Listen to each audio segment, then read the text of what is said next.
to death after she was left stranded inside of a restaurant freezer for hours. It all happened at Arby's in New Iberia, Louisiana on May 11th. A tragic situation. The woman's family is now suing the restaurant and franchisee. Fox 26's Natalie He joins us live to tell us what the family's seeking. Natalie? Well, the lawsuit claims that Arby's upper management knew that the freezer's latch had been broken for several months and did nothing to fix or address the issue. They believe that this death could have been prevented. We do want to warn our viewers that some of the details you're about to hear may be a little disturbing.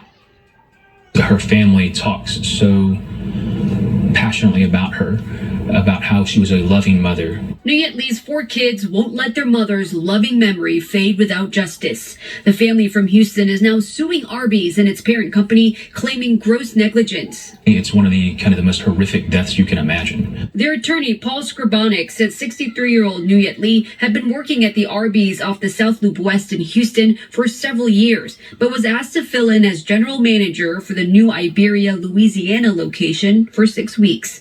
On May 11th, Ms. Lee showed up to the restaurant at 9 a.m.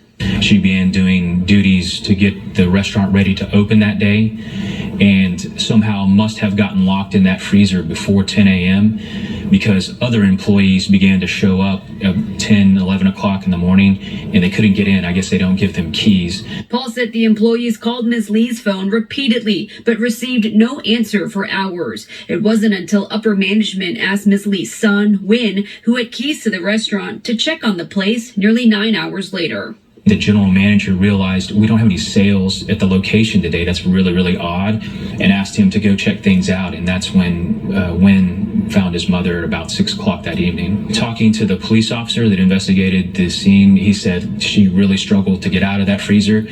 She beat on the door as hard as she could. There was blood on the door, and she ultimately fell face first and froze to the floor. Documents say Ms. Lee died of hypothermia as the freezer was maintained at least negative 10 degrees or colder. The lawsuit also claims employees used a screwdriver and a box of oil to help keep the freezer door open. We know from talking to a former employee there that it had been broken since at least August of last year, and that upper management had come through there and personally witnessed that broken latch, and nothing had been done. He had made repeated requests to get it addressed. And in fact, I'm told that Miss Lee actually made a request in writing to management as well about it. Up next in the case, the family's attorney tells me that he's asked Arby's and its parent company to preserve any evidence related to this case. That includes surveillance video. Now, we also reached out to an attorney representing the franchisee, but so far we have not heard back. Meanwhile, a spokesperson for Arby's corporate says that they are aware of the tragic incident and says they are cooperating with law enforcement. Natalie He reporting.